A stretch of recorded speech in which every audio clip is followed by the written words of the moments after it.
They called it a relationship. The court called it torture. This isn't one of those old tabloid stories that get recycled every few years. No, this one happened in a quiet coastal town in Ireland, in a place where everyone knows your name, where nothing bad ever really happens, until it did. This is the story of Nadine Lott, a 30-year-old mother from Arklow, County Wicklow, whose so-called partner didn't just break her heart, he destroyed her completely.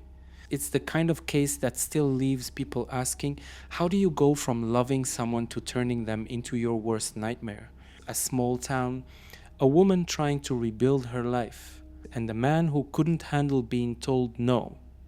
What followed wasn't just murder, it was rage, obsession, and the kind of brutality that made even seasoned Irish guards shake their heads in disbelief. This isn't just about one crime, it's about what happens when love curdles into control, when I miss you turns into if I can't have you, no one will. Welcome to the Nadine Lott case, Ireland's most brutal love story. Alright, before we dive into the madness, let's meet the people in this twisted Irish love story. First up, Nadine Lott, 30 years old, a beauty therapist from Arklow, County Wicklow. She was one of those people everyone described the same way, kind, bubbly, gorgeous inside and out. The kind of woman who could make a grey Irish day feel lighter just by walking into the room. She was a single mom to a little girl named Kaya, and she had one main goal: to build a good life for her daughter, free from drama, free from fear. But like so many stories that end in headlines, Nadine's trouble came wrapped in charm. Enter Daniel Murtagh. At first glance, he looked like your average Dublin lad, confident, funny, a little rough around the edges. But underneath, a ticking bomb. He was 34 at the time of the trial, originally from Clondalkin, and yeah, he trained as a boxer.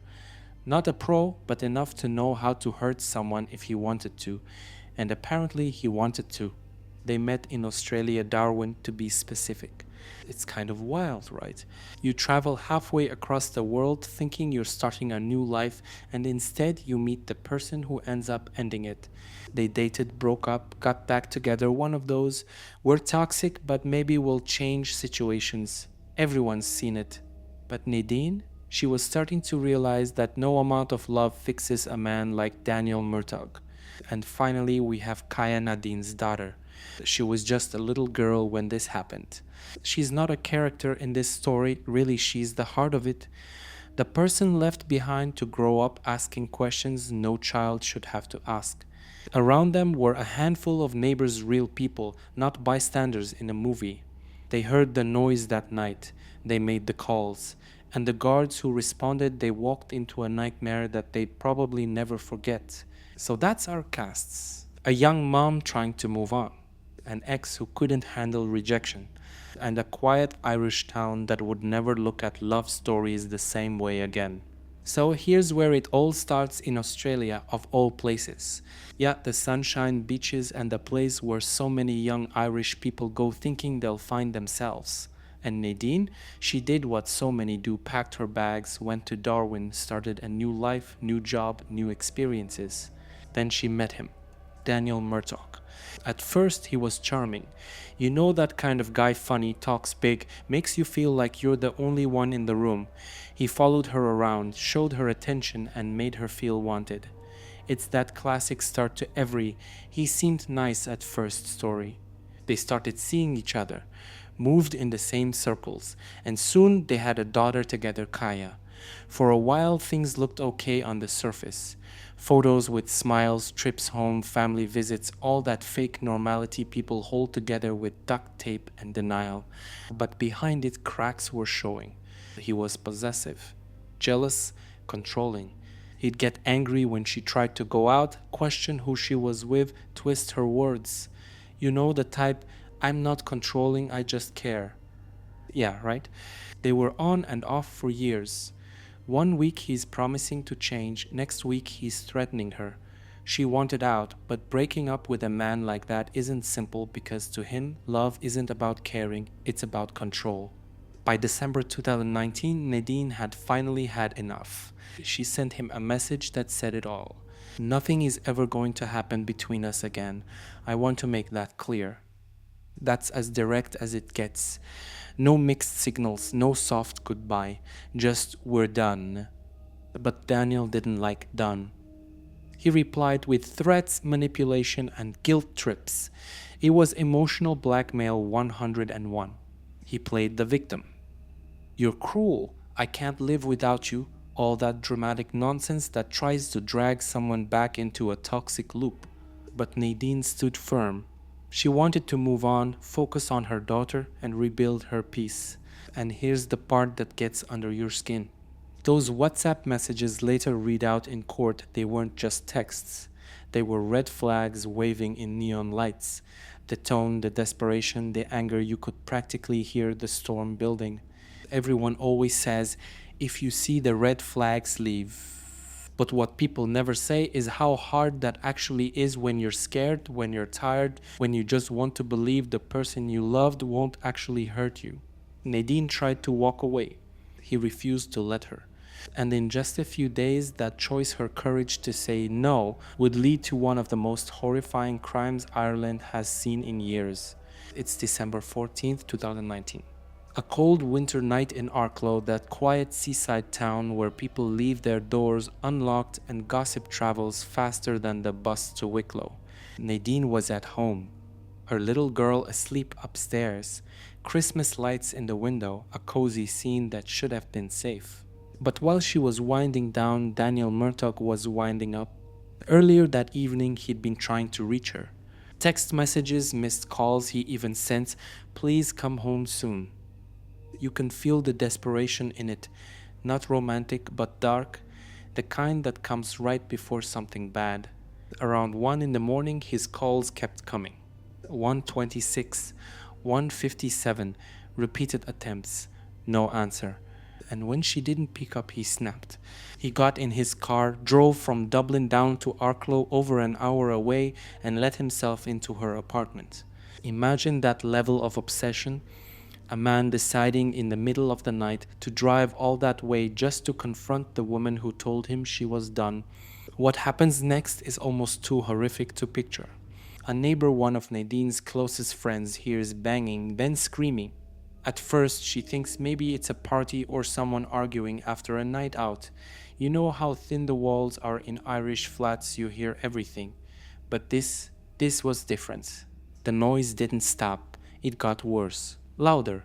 She opens her door and realizes it's coming from Nadine's. She runs over. The doors open. And inside, chaos. Furniture flipped, glass shattered, the smell of blood in the air. Daniel Murtagh is crouched over Nadine, still attacking her. Not shouting, not arguing, just pure silent violence. He used his fists, his feet, and even a charger from a tire pump as a weapon. It wasn't a fight, it was a massacre. When the neighbor screamed for him to stop, he barely even reacted, like he wasn't there anymore. The scene looked like something out of a war zone: broken glass, splintered wood, blood on the walls. Paramedics later said it was one of the worst scenes they had ever witnessed. They found fragments of a dinner plate and wood tangled in her hair, proof that things were thrown, smashed, used against her. Nadine was still breathing when emergency crews arrived, but only just. She was rushed to St. Vincent's Hospital in Dublin. Doctors fought for days to save her, but the injuries were catastrophic. Her skull was fractured, her face unrecognizable. 3 days later, on December 17th, she died from her wounds. In the hours after the attack, Daniel fled. He got in his car, blood on his clothes, and drove into the darkness like a man running from his own shadow. And then, not far from the scene, the universe decided to answer back. He crashed the car straight into a ditch. After the attack, Daniel Murtagh ran. Not walked, not called for help. He ran. He jumped into his car, still covered in blood, heart racing, adrenaline pumping, like he thought he could just drive away from what he'd done. But here's the thing, you can't outrun guilt, especially not when you've left a scene that horrific behind you. So he drives out of Arklow through the dark country roads slick from winter rain. Somewhere near Rathdrum, he loses control. The car spins, slams, and ends up in a ditch. And this is where reality hits him like a brick wall. He's injured, dazed, sitting there in the cold, and a passerby pulls over to help. Just a normal person doing the decent Irish thing. Hey, are you all right, mate? And that's when Daniel Murtagh looks up and says something that would chill anyone to the bone. I killed my wife. Just like that. Flat, cold. No panic, no confusion, just that. The passerby doesn't even know what to do. They call the guards immediately. When officers arrive, they find him sitting there, bruised, blood-stained, and eerily calm. He doesn't fight, doesn't resist. He just accepts it. He's taken to hospital under arrest, and from there his excuses start rolling in like a bad script. He claims he was out of his mind, drunk, high, couldn't remember anything. According to him, it was all a blur. You know that line? It's the oldest one in the book. I didn't mean to. I lost control. I wasn't myself. His defense later said he was intoxicated rum, cannabis, pills, the whole chemical cocktail of regret. But here's the problem with that. You don't accidentally drive an hour from Dublin to Arklow in the middle of the night with rage in your head and your phone full of angry messages. You don't accidentally kick, punch, and beat someone for minutes straight. That's not blackout, that's intent. The guards later told the court that when they questioned him, he didn't seem confused or detached. He seemed angry, embarrassed, almost annoyed that the story was out. He kept repeating, I didn't mean to kill her, but his actions spoke louder than anything he could say. And you can almost hear the frustration in the investigators' voices. They've seen plenty of violent crimes, but this one was personal. It wasn't a fight gone wrong. It was a punishment, a man trying to reclaim control after losing it. When they finished the interviews and collected the evidence, the blood, the texts, the statements, one thing was clear. Daniel Murtagh didn't just lose his temper. He unleashed everything cruel and cowardly inside him. So now the case was airtight. The confession, the witnesses, the forensics all lined up. Next stop, court. So now it's courtroom time. And in Ireland, that means no flashy TV drama, just raw truth under fluorescent lights and silence that could slice through stone. Daniel Murtagh walks into the Central Criminal Court in Dublin. He's clean-shaven, wearing a suit, trying to look like a man who made a mistake. But this wasn't a mistake, it was savagery. Everyone in that courtroom knew it. The trial lasted just over 2 weeks. The jury sat there listening to details no one should ever have to hear: forensic reports, photos, witness statements, all painting one clear picture. Nadine didn't just die, she was destroyed. The pathologist testified that her body had 64 separate injuries, blunt and sharp force trauma. That's not rage that lasted seconds, that's sustained brutality. They explained how her skull was fractured in several places, her face swollen beyond recognition, her brain tissue exposed. One doctor said she'd never seen a domestic assault that severe in her entire career. Then came the neighbors. One of them said Murtagh was making growling noises as he beat her, like an animal. Another described seeing blood splattered on the walls and hearing the sound of flesh hitting furniture. It was so bad that even hardened guards who'd worked murders for decades had to step outside. The defense tried their angle: intoxication.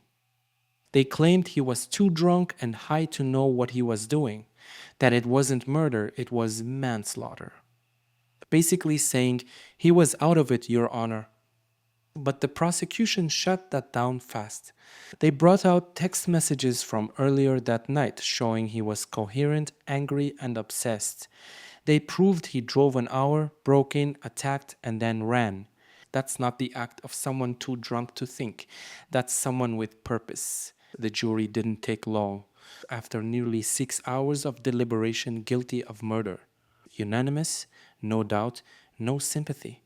When the verdict was read, Nadine's family sobbed quietly. Her mother Claire said later that even though they finally had justice, nothing could ever truly fix what he did. Then came the sentencing October 4th, 2021. Judge Michael McGrath gave him the mandatory life sentence. No bargaining, no drama, just this is it. The judge called it brutal, evil, and terrifying. He said it was one of the most horrific acts of domestic violence the Irish courts had ever seen. The sentence was backdated to December 16, 2019, the day Murtagh was first remanded in custody. So technically, his life began that day. And here's where it gets even weirder. Fast forward to April 2024. Daniel Murtagh suddenly withdraws his appeal. He was supposed to fight the conviction, argue his case again, maybe try to shave off some years. But nope, he drops it. No explanation. No reasoning. He just gives up. Almost like he finally realized there's no story he can spin to make what he did sound human. You can imagine the sigh of relief from Nadine's family when they heard that. It didn't bring her back, but it meant the nightmare of hearings, appeals, and lawyers was finally over. When the trial was finally over, there was no victory, just silence.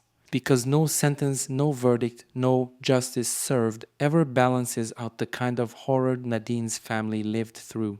Her mother Claire stood in court and read a victim impact statement that could freeze your blood. She said, "We are haunted by her terror, her cries, the panic in her eyes." Those were the last memories burned into her mind, the sound of her daughter fighting for her life. She told the judge she didn't even recognize her own child when she saw her in hospital. Her face was so swollen and broken that it didn't look human anymore.